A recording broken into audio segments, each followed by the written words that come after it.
Bonjour, bienvenue à tous.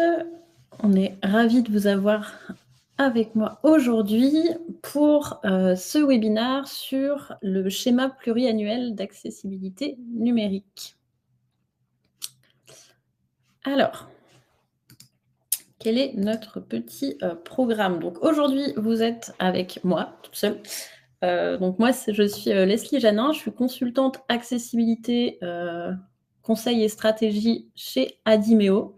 Donc malheureusement, ma collègue Marie-Claire qui devait présenter avec moi aujourd'hui est souffrante, donc elle ne sera malheureusement pas là. Donc ce sera moi uniquement sur ce webinaire. N'hésitez pas à me dire s'il y a des soucis de micro, si vous entendez bien, si vous voyez bien. S'il n'y a pas de souci, on peut avancer. Ça a l'air de rouler. Alors, super. Donc c'est bon, on entend bien. Super. Alors, comme je disais, moi je suis consultante digitale chez Adimeo. Donc, Adimeo, on accompagne nous, nos clients pour, faire du digital un levier du développement. On accompagne nos clients à chaque étape de la transformation digitale, dans l'utilisation de nouveaux outils, de nouvelles organisations, des nouvelles techniques, de nouveaux types de dialogues, et cetera, avec les utilisateurs, avec les clients, les consommateurs. Et notre objectif au quotidien, c'est de créer des expériences digitales uniques, remarquables et performantes. Et pour mener à bien ces travaux-là, on s'organise autour de 4 grandes axes d'expertise. Une expertise autour du conseil et de la stratégie pour définir les trajectoires de transformation. Donc, c'est le pôle dans lequel je travaille. On a également une expertise de design, innovation, à travers des prestations d'UX design, de design d'interface et de tests utilisateurs. Une expertise technique avec le développement de plateformes digitales et finalement une expertise de marketing et d'animation des plateformes à travers des outils de référencement, d'inbound marketing et de CRM. Voilà. Donc ça, c'est qui on est. Après cette petite un peu introduction, je vais maintenant aborder les enjeux de ce webinaire. Donc, ce pourquoi on est là aujourd'hui. L'objectif aujourd'hui, c'est de vous présenter ce que c'est que le schéma pluriannuel d'accessibilité, ce que c'est que des plans d'action annuels qui sont liés au schéma, de vous expliquer quels éléments doivent être présents dans ce schéma et comprendre un peu comment on met en place le schéma pluriannuel d'accessibilité dans les organisations. Alors, donc on va voir tout ça. Je vais commencer par une petite définition de l'accessibilité et un rappel des obligations légales, parce que oui, c'est pour ça qu'on se voit aujourd'hui, hein, c'est que le schéma pluriannuel d'accessibilité, c'est une obligation légale. Expliquer ce que c'est, du coup, que ce schéma, ce qu'il contient, ce que sont les plans d'action annuels qui dérivent de ce schéma et comment on les met en œuvre. Alors, sur l'accessibilité. Donc déjà qu'on soit d'accord sur la définition de ce que c'est que l'accessibilité numérique, je vous ai mis 2 petites définitions. Une définition, donc celle du RG2A, donc du référentiel général d'amélioration de l'accessibilité, qui est la loi de référence française, donc qui définit l'accessibilité comme consistant à rendre les contenus et services numériques compréhensibles et utilisables par les personnes en situation de handicap. Et que l'accessibilité numérique, ça consiste du coup à rendre les services de communication en public en ligne accessibles aux personnes handicapées. Et la deuxième définition, c'est celle du W3C, donc la World Wide Web Consortium, qui fait également des règles d'accessibilité sur lesquelles sont basés le RG2A. Eux définissent l'accessibilité, donc c'est une traduction parce que c'est en anglais leur définition officielle. L'accessibilité web, pour eux, ça signifie que les sites web, les outils et les technologies sont conçus et développés de manière à ce que les personnes handicapées puissent les utiliser. Et par là, on entend les percevoir, les comprendre, naviguer et interagir avec le web, mais également contribuer au web. Voilà, donc ça c'est sur les définitions pour qu'on soit OK là-dessus. Mais au-delà un peu de ces définitions très scolaires, l'accessibilité, c'est pas seulement un sujet technique, un sujet légal, c'est vraiment une vraie démarche d'égalité, une démarche de lutte contre les discriminations. Donc c'est vraiment de reconnaître que certaines personnes peuvent être discriminées dans leur accès au numérique en raison d'une caractéristique spécifique. Et reconnaître que pour notre société, c'est une mauvaise chose que ces personnes ne puissent pas avoir accès aux services numériques. On peut voir aussi dans cette démarche d'égalité que l'accessibilité numérique, c'est un des fondements aussi du web. Donc les premiers créateurs du World Wide Web avaient comme objectif que la communication humaine, le commerce, les opportunités, le partage des connaissances soient accessibles à tous. C'est un des objectifs principaux du web. Et quelles que soient un peu leurs conditions. Et du coup, quelle que soit leur capacité physique, leur capacité mentale. Et donc, se battre pour l'accessibilité numérique, c'est aussi respecter un peu ces fondamentaux du web et défendre l'égalité entre tous. Alors, c'est également du coup une obligation légale en France de respecter l'accessibilité numérique. Donc, selon la loi française, il y a différentes personnes et organisations qui vont être concernées par cette obligation d'accessibilité. Aujourd'hui, en France, c'est le RG2A qui définit les obligations d'accessibilité numérique. Aujourd'hui, l'obligation d'accessibilité numérique, ça va concerner donc les organismes publics, tout ce qui est l'État, les collectivités territoriales, les établissements publics. Également, les organismes privés qui sont délégataires d'une mission de service public, comme le transport en commun, l'eau, l'assainissement, le tourisme, les structures culturelles, etc. Et également les entreprises privées qui ont un chiffre d'affaires supérieur à 250 millions d'euros en France, sur la base des 3 années précédentes. Donc aujourd'hui, c'est ces organisations qui vont être concernées par le RG2A légalement et par l'accessibilité numérique, on va dire légalement. Mais bien sûr, l'accessibilité numérique, ça ne concerne pas que les personnes qui ont une obligation légale, mais également tous les acteurs du web. Et il y a aussi une petite ouverture maintenant des acteurs concernés par le RG2A. Donc en 2023, l'État français a promulgué une loi qui transpose différentes directives européennes relatives à l'accessibilité des produits et des services. L'idée, c'est que cette directive, elle élargit un peu le champ de la loi française, et du coup, il y a de nouveaux acteurs et de nouveaux services qui sont concernés par l'obligation d'accessibilité numérique en France. Donc ça va concerner tous les sites et plateformes de commerce électronique, les livres numériques et les applications de livres numériques, les services bancaires de crédit, d'investissement et les services de conseil bancaire, de crédit et d'investissement, les médias et les services de médias audiovisuels numériques, les sociétés de transport et les interfaces de communication comme les visioconférences. Donc tous ces nouveaux acteurs et ces nouveaux services sont concernés également par l'obligation légale du RG2A. Donc pour ces services, si ces acteurs développent de nouveaux services, à partir de juin 2025, ces services sont concernés par le RG2A. Et si c'est sur les anciens services, c'est à partir de 2030. Donc ces nouvelles obligations, ça entre en vigueur le 28 juin 2025.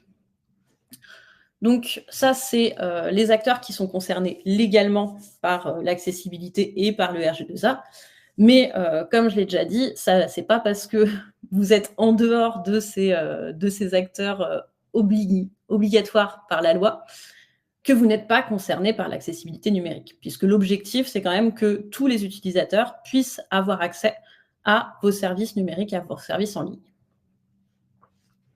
Alors, quelles sont du coup les obligations quand on est concerné par le RG2A?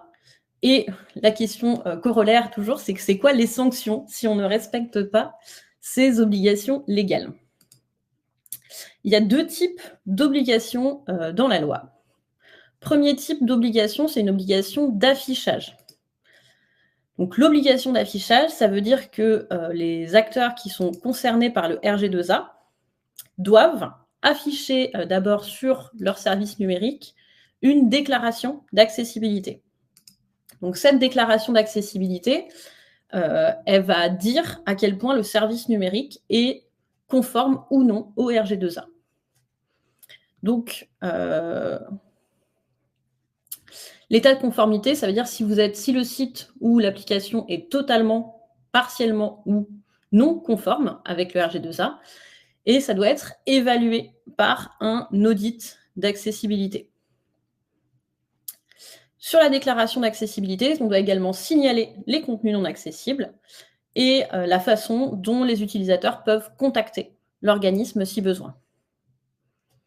De plus, dans cette obligation d'affichage, on doit fournir aux utilisateurs la possibilité de faire des réclamations relatives à l'accessibilité et répondre du coup dans un délai raisonnable à ces questionnements. Et la troisième obligation d'affichage, c'est du coup celle qui nous concerne aujourd'hui, c'est la publication d'un schéma pluriannuel d'accessibilité. Voilà. Et pour du coup ces obligations, la sanction qui peut être mise si ces obligations ne sont pas respectées, c'est une sanction maximale de 25 000 € par site ou service numérique pour défaut d'affichage. Donc ça concerne tous les acteurs concernés par le RG2A. Et le deuxième type d'obligation, c'est une obligation d'accessibilité. Donc dans le RG2A, dans la loi, tous les acteurs qui sont concernés doivent être conformes au RG2A. Ça signifie avoir 100% des critères d'accessibilité qui sont validés, une conformité totale. Ça, c'est un peu plus compliqué et ce n'est pas sanctionné pour tous les acteurs. Donc actuellement, seuls les acteurs publics peuvent être sanctionnés en cas de non-conformité. Il y a une sanction maximale de 50 000 € pour les acteurs publics dont les services numériques ne seraient pas accessibles. Pour l'instant, les acteurs privés qui sont concernés par le RG2A ne sont pas sanctionnés pour défaut de conformité. Donc la priorité, quand on n'est pas une collectivité, l'État, etc., ça va être l'affichage et le déclaratif pour l'instant. Voilà.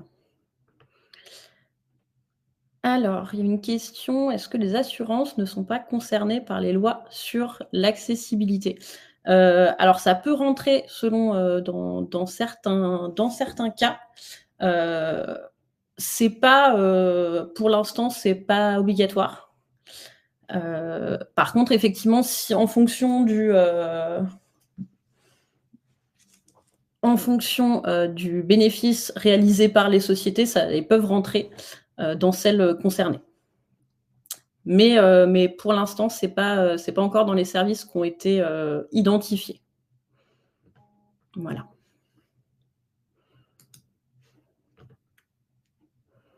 Et la conformité totale au RG2A, donc ça correspond au niveau AA. Voilà. Donc c'est l'idée donc dans le RG2A pour ceux qui ne maîtrisent pas bien le sujet, c'est qu'il y a différents niveaux. Et c'est pareil pour les WCAG du W3C, il y a différents niveaux. Il y a le niveau A, qui est le niveau basique, où on a les règles qui sont les plus simples à mettre en place, mais également les plus essentielles pour l'accessibilité. Le niveau AA, qui ont les règles qui sont un petit peu plus complexes à mettre en place. Et le niveau AAA, qui sont des règles qui ne sont pas forcément applicables à toutes les situations. Et assez compliquées aussi à mettre en place. Donc le niveau voulu par la loi française, c'est le niveau AA. C'est pour ça que c'est le RG2A d'ailleurs, en l'occurrence. Et c'est ce niveau qui est normalement obligatoire. Voilà. N'hésitez pas si vous avez d'autres questions. Sur le schéma pluriannuel d'accessibilité, donc ça, c'est une obligation pour tous les acteurs concernés par le RG2A. C'est vraiment quelque chose que tous les acteurs concernés par cette loi et ce référentiel général d'accessibilité doivent mettre en place. Alors, qu'est-ce que c'est? Parce que c'est toujours une grande question. Le schéma pluriannuel d'accessibilité, c'est du coup quelque chose qui est obligatoire à publier depuis 2016. Le schéma, il a 2 objectifs principaux. Ça témoigne que l'organisme a pris un engagement pour prendre en compte les besoins de tous les utilisateurs et utilisatrices, et ça rend publique la liste des sites et applications qui sont concernés par le RG2A. Donc, la liste des sites et applications de l'organisme qui sont concernés par le RG2A, et ça va décrire les objectifs d'accessibilité que l'organisme s'est fixés, les moyens que l'organisme met en place pour rendre ses services accessibles, etc. Et ce schéma pluriannuel d'accessibilité, il est accompagné de plans d'action annuels. Donc, le schéma pluriannuel est sur 3 ans, et pour chaque année du schéma, il faut publier un plan d'action annuel pour dire qu'est-ce qu'on va faire cette année et faire un bilan des actions engagées sur le passé. Donc, il n'y a pas de souci, je vais détailler un peu tout ça, plus précisément, parce qu'il y a beaucoup de choses. Globalement, le schéma pluriannuel d'accessibilité, c'est, on va dire, un plan stratégique élaboré par l'organisme, l'entreprise, la collectivité, pour garantir l'accessibilité numérique de tous les services en ligne aux personnes handicapées. En bref, c'est une feuille de route qui oriente à travers un peu tous les méandres de la mise en conformité et de l'amélioration des services numériques, qu'il s'agisse de sites web, d'applications mobiles ou d'autres plateformes de communication en ligne. D'ailleurs, c'est la deuxième question, c'est quels services numériques du coup sont concernés? Donc, je vous ai dit que le schéma pluriannuel d'accessibilité, ça devait recenser tous les services numériques concernés par le RG2A et expliquer ce qu'on va faire pour les mettre en conformité. Donc, quels services sont concernés? Donc, si vous avez un service qui est concerné par le RG2A, on est obligé d'élaborer et de publier ce schéma, de décrire les actions pour améliorer l'accessibilité de ces services et pour garantir l'accessibilité des services à toutes les personnes en situation de handicap ou non. Je vais passer rapidement là-dessus. Les services numériques qui sont concernés. Donc aujourd'hui, avec la loi de 2005, ça concerne les sites internet, donc ça souvent on y pense, mais ça concerne aussi les intranets, pour une obligation aussi côté ressources humaines, en fait, que les potentielles personnes handicapées qui viendraient travailler chez vous aient accès à l'intranet. Ça concerne les extranets pour les clients. Les progiciels, si vous les faites développer en interne. Les applications mobiles également. Et souvent, ça va plus concerner les collectivités, la partie applicative ou interactive du mobilier urbain numérique. Donc, c'est si vous avez dans un musée, du mobilier interactif, un écran où on peut toucher, etc., il faut que ce soit accessible. Et sur tous ces services, ça concerne également les contenus, donc les documents PDF, les documents Word, les vidéos, etc. Depuis la loi de 2023, donc, qui transpose les directives européennes, il y a d'autres services qui sont concernés, donc qui vont être concernés en 2025 pour les nouveaux services et en 2030 pour l'existant. Je les ai mentionnés tout à l'heure, c'est les livres numériques. et les logiciels qui permettent l'accès au livre numérique. Donc ça, il va y avoir aussi une obligation d'accessibilité sur ces éléments-là. Les terminaux libre-service des sociétés de transport. Donc ça, pareil, si c'est souvent les bornes pour s'acheter des billets SNCF, par exemple. Ça, c'est concerné par l'obligation d'accessibilité et les interfaces de communication, les systèmes de visioconférence, etc. Donc tout ça, c'est des services numériques qui sont concernés par le RG2A et donc qui vont devoir figurer dans le schéma pluriannuel d'accessibilité. Donc déjà, c'est une des étapes du schéma, c'est lister tous les services numériques que vous avez dans votre organisation et voir lesquels sont concernés par le RG2A. Quels sont du coup les objectifs du schéma pluriannuel d'accessibilité?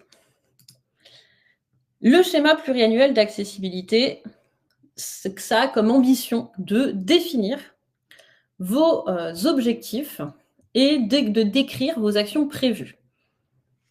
Donc le schéma, il va reposer sur l'établissement d'objectifs d'accessibilité précis, réalisables et mesurables, répartis sur une période de 3 ans. C'est un schéma pluriannuel sur 3 ans. Ces objectifs, ça vise à structurer les efforts de votre organisation pour améliorer l'accessibilité numérique.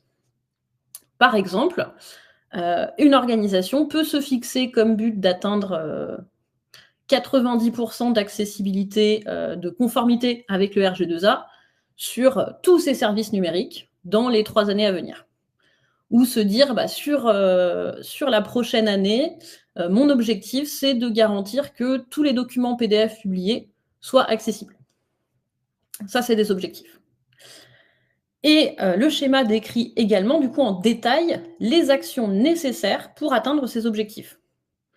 Donc les actions, je vais détailler un peu tout à l'heure tout ce que ça peut comprendre, mais il peut y avoir de la formation des équipes techniques, des équipes éditoriales. Dire les personnes qui font l'édito sur mon site web, je vais les former en accessibilité pour que mes contenus soient accessibles. Ça, c'est une action. Je vais faire des campagnes de sensibilisation auprès de mon comité, de mon bureau, pour qu'ils soient sensibilisés. Je vais faire des audits des sites web. Tout ça, c'est des actions. Donc le schéma, en gros, c'est une feuille de route pratique et adaptable en disant on a tel objectif et on va mettre toutes ces actions en place pour atteindre l'objectif. Et le deuxième point, c'est aussi l'évaluation des progrès. Donc le schéma pluriannuel repose aussi beaucoup sur l'évaluation régulière des progrès. Tous les ans, l'idée, c'est de faire le point de ce qui a été fait, ce qui n'a été pas fait et ce qui a avancé. Par exemple, une organisation peut se dire je vais mettre en place des revues trimestrielles pour suivre l'accessibilité, l'avancement de mon projet d'accessibilité. Je vais faire des audits de tous mes sites régulièrement pour voir si nos efforts de conception ont amélioré l'accessibilité. On évalue donc si les actions ont bien été mises en place et s'ils ont bien eu un effet sur le niveau d'accessibilité numérique globale de vos services. Donc ça, c'est un peu le cadre général du schéma. Plus précisément, qu'est-ce qu'il y a dedans? Qu'est-ce que ça contient? Donc pour montrer ces objectifs et toutes les actions qui sont visées par l'organisation, le schéma contient beaucoup d'éléments. Il y a beaucoup de sujets dans le schéma pluriannuel d'accessibilité, puisque l'accessibilité numérique, en fait, c'est très complexe et il va y avoir beaucoup d'acteurs et beaucoup d'actions à engager.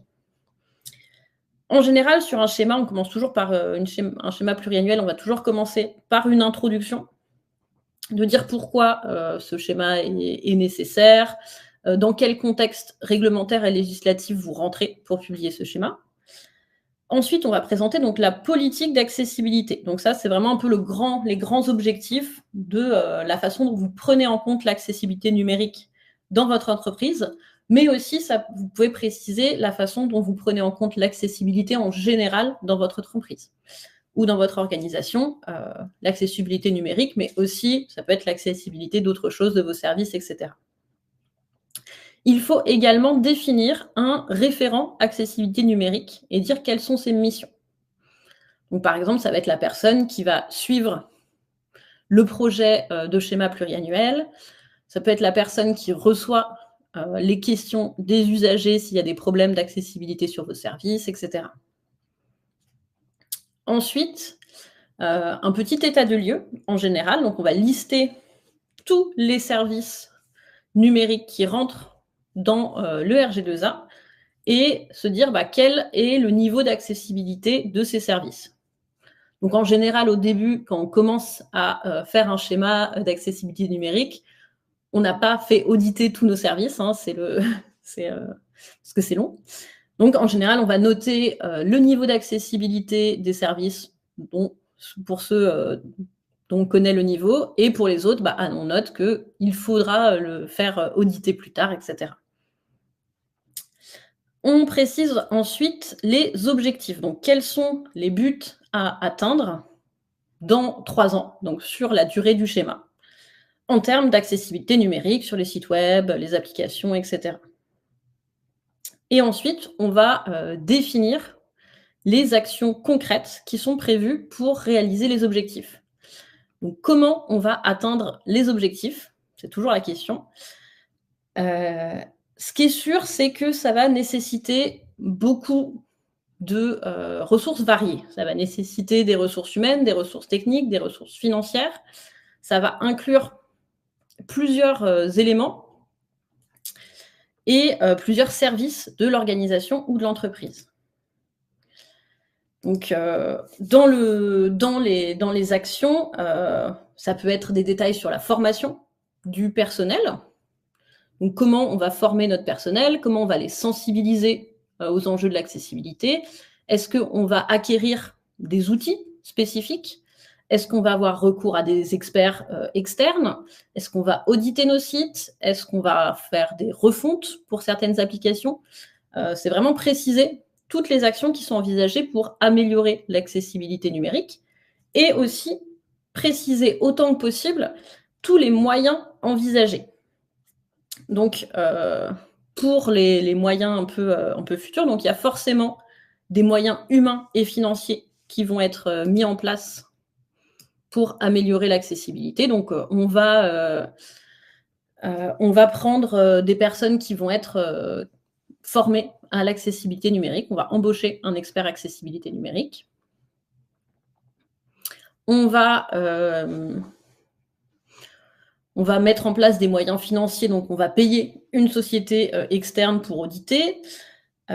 Quels documents, quelles ressources, on va prévoir, ça c'est demandé, on va prévoir dans nos critères de marché pour acheter des sites, on va prévoir que les sites doivent être à minima conformes au RG2A dans une procédure de marché. Voilà, on doit définir vraiment tous les moyens envisagés. Les critères de sélection des prestataires, les procédures de recettes, les conventions établies avec les partenaires, le recrutement. Est-ce qu'on met de nouveaux critères de recrutement en disant, voilà, si j'embauche un développeur, je veux qu'il soit formé à l'accessibilité numérique. Donc, c'est vraiment très global. Donc, on va mettre les moyens humains et financiers. Comment on forme nos moyens humains? Quels moyens financiers on prévoit? Tout ce qui est règles et procédures, donc je disais les procédures de marché ou la sélection des prestataires, ça, il faut que ce soit pris en compte. Est-ce qu'on met en place des nouvelles fiches de poste où on demande des compétences? Et également les questions de communication. Comment on va informer les équipes? Comment on va les impliquer? Comment on va communiquer avec les utilisateurs sur les améliorations ou sur les innovations d'accessibilité numérique qu'on propose? Et finalement, le schéma doit aussi aborder les mécanismes d'évaluation, parce que c'est eux qui vont mesurer l'efficacité des actions engagées et qui permettent d'ajuster si nécessaire. Donc, le schéma pluriannuel d'accessibilité, ça va avoir beaucoup d'éléments. Et ça, du coup, ça concerne beaucoup de services, beaucoup de pôles de votre organisation. On a parlé là des procédures de marché. Donc, s'il y a un service marché, un service de vente, c'est des personnes qu'il faut impliquer. On a parlé des formations, des fiches de poste. Donc, s'il y a un service RH, forcément, il va falloir l'impliquer. De la communication. Forcément, tous les services numériques, ça concerne souvent la communication externe, la communication interne. Il y a des questions de stratégie, de politique, d'accessibilité, donc ça va concerner la direction, les décideurs. Enfin, il y a beaucoup de personnes qui sont concernées par ce schéma pour vraiment construire une feuille de route globale de la façon dont vous allez améliorer l'accessibilité numérique de vos produits et services. Et du coup, ces schémas pluriannuels d'accessibilité numérique, ils vont être déclinés en plans d'action annuels. Donc les plans d'action annuels sont aussi obligatoires et ce qui permettent de décliner pour une année spécifiquement ce qui va être fait par rapport au schéma pluriannuel qui est sur 3 ans. Alors, j'ai vu une question. Est-ce que le référent accessibilité est égal au référent handicap dans les collectivités? Alors, c'est pas la même chose exactement. Là, c'est vraiment la personne qui va s'occuper de l'accessibilité numérique. Par contre, ça arrive selon que ce soit la même personne qui ait ces deux casquettes. Voilà, donc c'est pas des casquettes similaires, mais ça peut être la même personne, puisqu'en général, le référent handicap va quand même être un peu formé. Donc ça peut être la même personne qui connaîtra tous ces enjeux.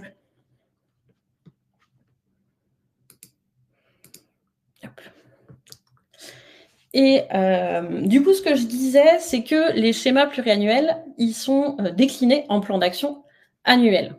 Donc l'idée, c'est que vous avez un schéma qui est pour 3 ans, qui va décrire les actions que vous faites sur 3 ans, et des plans d'action annuels d'accessibilité qui vont être plus des outils stratégiques qui vont énumérer concrètement les mesures que l'organisation, l'entreprise, l'administration prévoit sur 1 an pour rendre les services plus accessibles.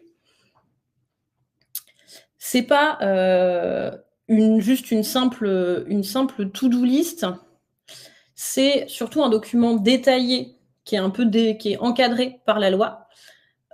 Chaque année, il faut que le plan soit mis à jour, donc un nouveau plan soit fait pour refléter les progrès réalisés, pour adapter les futures étapes au cas où, en fonction des évaluations.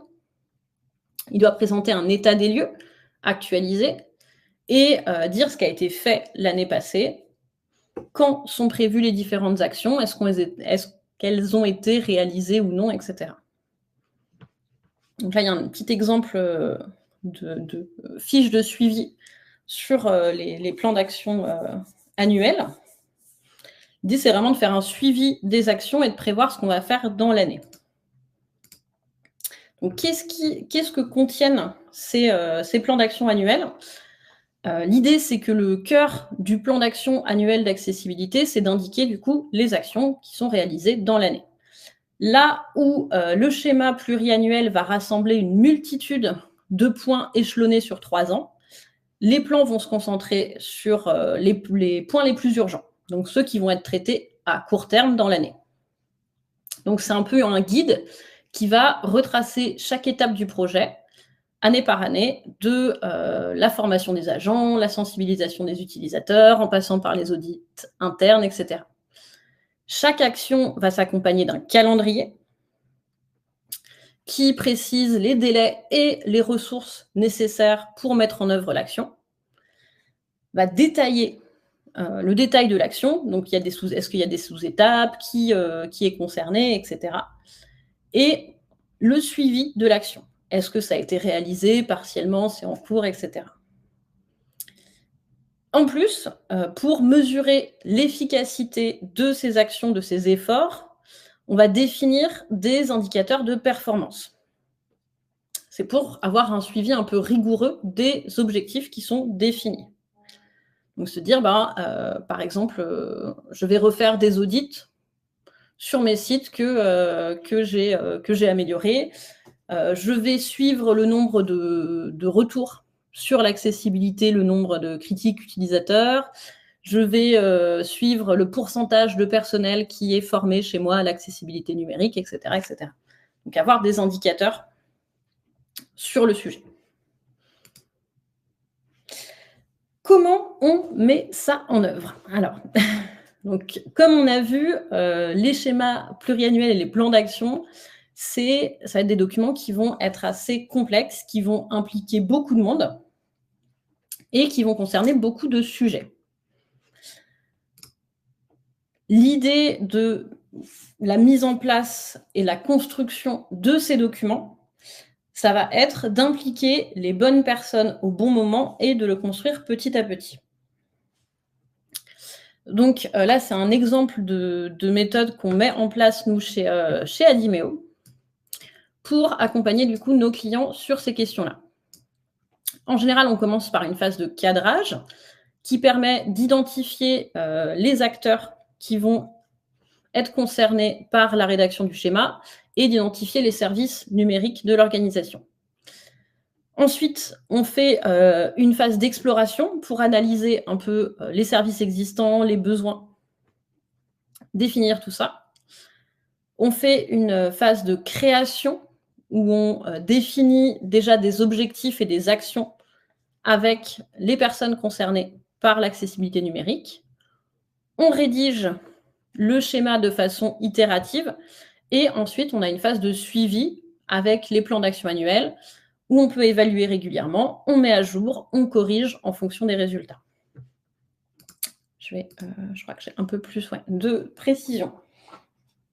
Donc, sur le cadrage, c'est toujours important au début de la création d'un schéma pluriannuel d'accessibilité, c'est vraiment de décrire le périmètre, de définir le périmètre. Donc, comprendre un peu l'organisation interne, avec quelles sont les personnes, quels sont les services, les pôles de votre organisation qui vont être concernés par la mise en place du schéma pluriannuel d'accessibilité. Donc, je l'ai mentionné tout à l'heure, mais comme on parle aussi bien de formation, de marché, de stratégie, on va avoir plein de monde qui vont être concernés. Sur cette base-là, on peut prévoir les différentes phases nécessaires à l'établissement du schéma. Donc, se dire qui est-ce qu'on va contacter, qui est-ce qu'on va réunir dans les réunions, etc. En général, on prévoit une réunion de cadrage dans cette phase pour identifier les bonnes personnes, des échanges avec ces personnes clés pour bien comprendre s'ils sont bien concernés par le schéma pluriannuel d'accessibilité et on va lister tous les services numériques concernés par le RG2A. Ensuite, on passe par une phase d'exploration dont l'objectif, c'est d'analyser le dispositif, donc tous les services numériques actuels, et de comprendre les attentes, les besoins. Donc, on va voir toutes les actions qui ont déjà été mises en place. Souvent, dans les organisations qui sont concernées par le RG2A, il y a déjà des choses qui ont été faites. Il y a peut-être un audit qui a été fait sur le site principal. Il y a peut-être des personnels qui ont suivi des formations, etc. On va identifier les freins et les leviers potentiels. Donc, est-ce qu'il y a des sites qui sont très anciens, qui sont compliqués, qui ne sont pas du tout accessibles? Est-ce qu'on a plein de documents en PDF qui ne sont pas du tout accessibles et ça risque d'être compliqué de les rendre accessibles, ça va coûter cher, etc., etc. C'est aussi le moment pour se questionner sur la politique d'accessibilité. Est-ce qu'il y a déjà une politique qui est définie ou pas du tout? Et du coup, il faut penser cette politique d'accessibilité. On peut profiter de cette phase-là, c'est pas toujours le cas, mais ça peut être le cas pour analyser les services numériques, faire des audits rapides ou des audits approfondis, se questionner sur la priorité des services également, en fonction de vos objectifs. Donc, par exemple, souvent, les sites internet où il y a beaucoup de public qui va aller dessus, ça va être des éléments assez prioritaires pour améliorer l'accessibilité. Les sites les plus consultés, ça peut être les outils les plus anciens On se dit, bon, c'est prioritaire, on va faire une refonte pour améliorer l'accessibilité, etc. Donc, dans cette phase-là, il y a beaucoup de choses qui peuvent être faites. Donc, des audits, effectivement, pour faire un peu un état des lieux, faire une cartographie des services avec différents critères de classification, lister les actions réalisées sur l'accessibilité numérique dans les années passées et prévoir toujours des échanges avec les personnes clés pour bien que tout le monde, toutes les personnes concernées soient bien impliquées dans ce sujet. Ensuite, la troisième étape, ça va être de définir un peu les objectifs et les actions à réaliser. Donc, sur la base de l'exploration, on va définir les objectifs et les différentes thématiques qui sont abordées dans le schéma pluriannuel. Donc, ces thématiques, ça va être l'organisation, la gouvernance, la formation, le recrutement, les contrats, les marchés, les relations avec les prestataires, les audits, les processus de mise en conformité. L'idée, c'est de voir tous les thèmes qui peuvent concerner l'organisation et donc qui ont un impact sur l'accessibilité numérique dans l'organisation. Ici, ça va être beaucoup de réunions de travail et d'échanges avec les personnes concernées pour échanger sur tous ces sujets-là, confronter nos objectifs à l'organisation interne, aux moyens qui sont disponibles, aux compétences des équipes, s'ils sont disponibles ou non, vos outils, etc. Donc, ce qui permet d'avoir un peu tous les éléments à jour, savoir quels sont potentiellement les freins pour prévoir un schéma pluriannuel réaliste et pour pouvoir envisager déjà quel budget, parce que ça coûte toujours un peu de mettre en place des choses comme ça, quel budget, quel planning et quelles actions on va réalistement pouvoir mettre en place.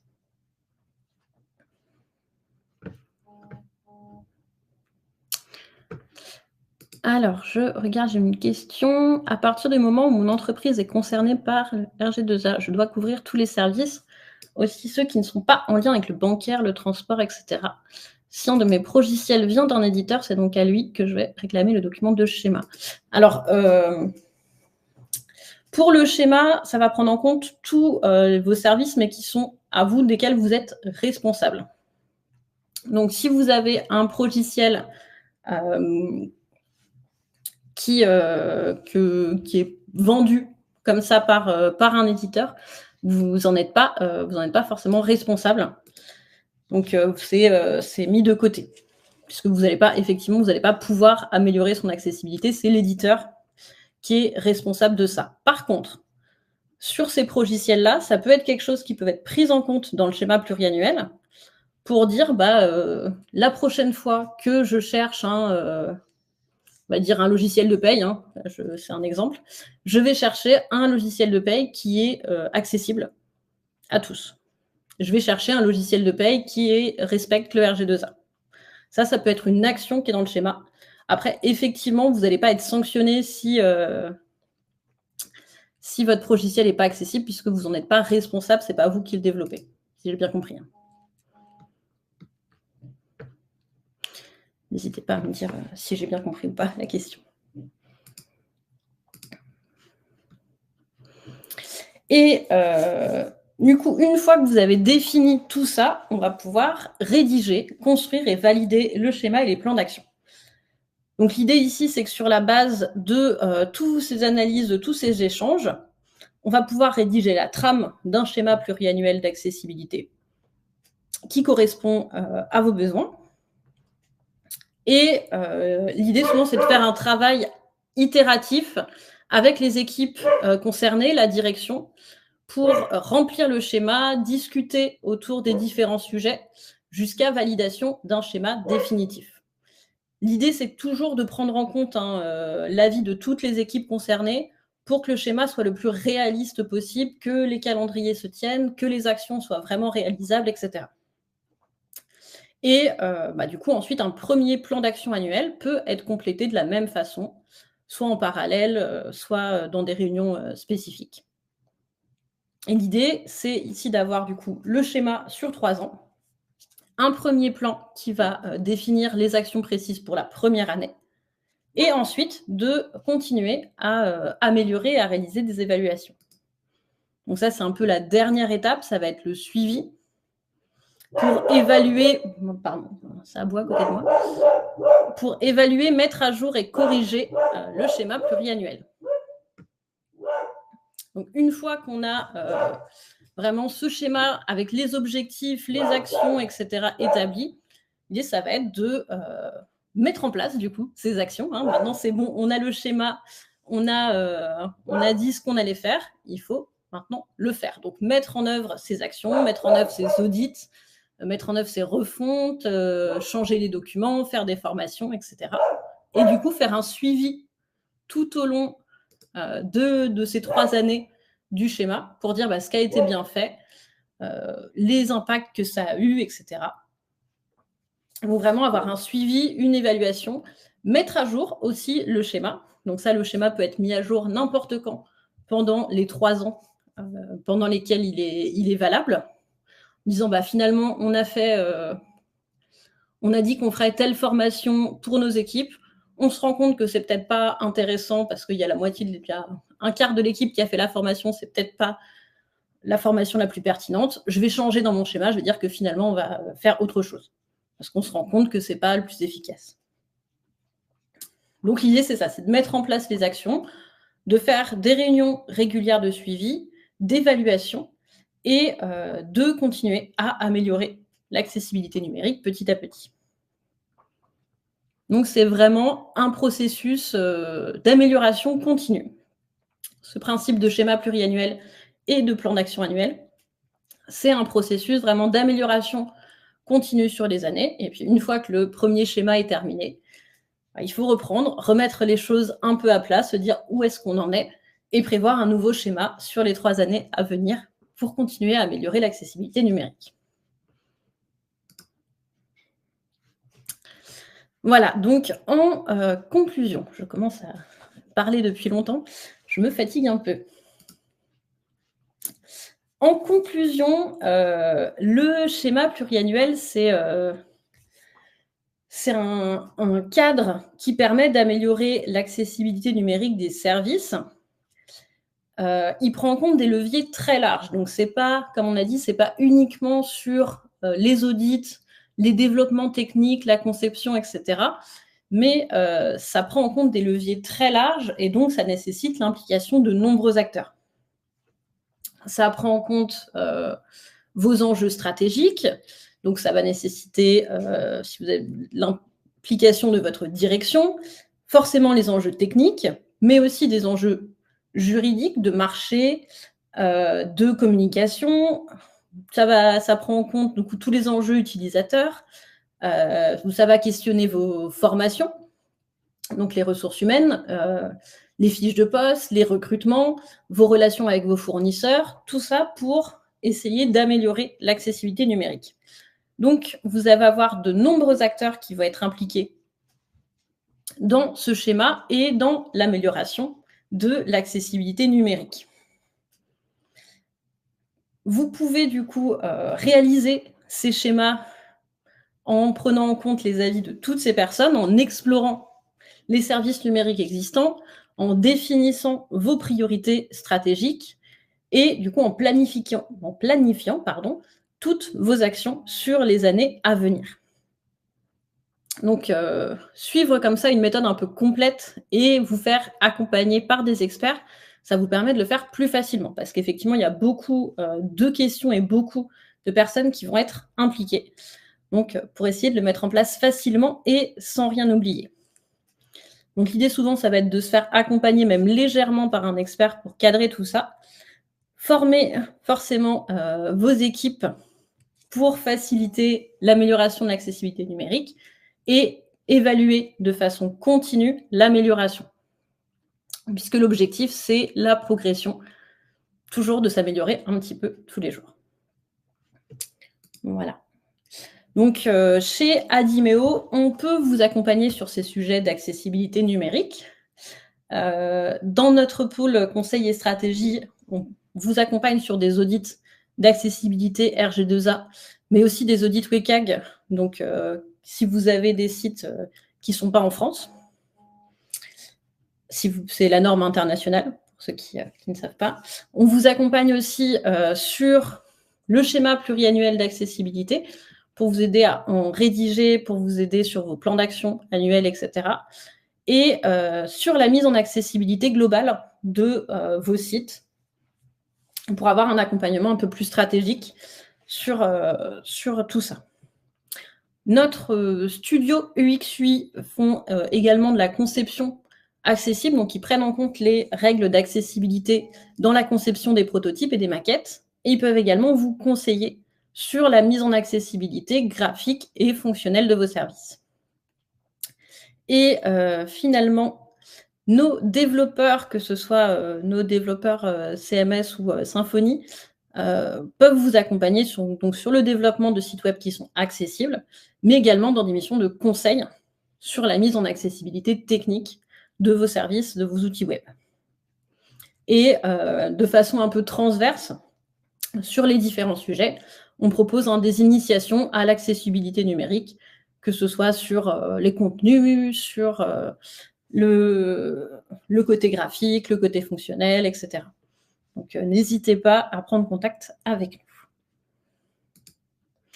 Est-ce que vous avez des questions sur le sujet? J'ai répondu au fil de l'eau à celles que j'ai vues dans le chat. Je vais laisser 5 minutes. Sinon, pour nos prochains webinaires, si ça vous intéresse, le dernier webinaire avant la fin de l'année, le 19 décembre à 11 h, on a Adam et Tommy qui animeront un webinaire au sujet de Drupal et de l'IA. Donc avec la sortie de Drupal 11 cet été, qui propose de nouvelles fonctionnalités, notamment sur l'IA.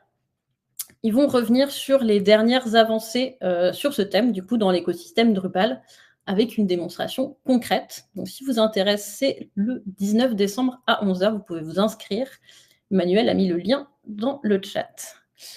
Et pour bien commencer l'année, on a un webinaire prévu en janvier, le 16 janvier,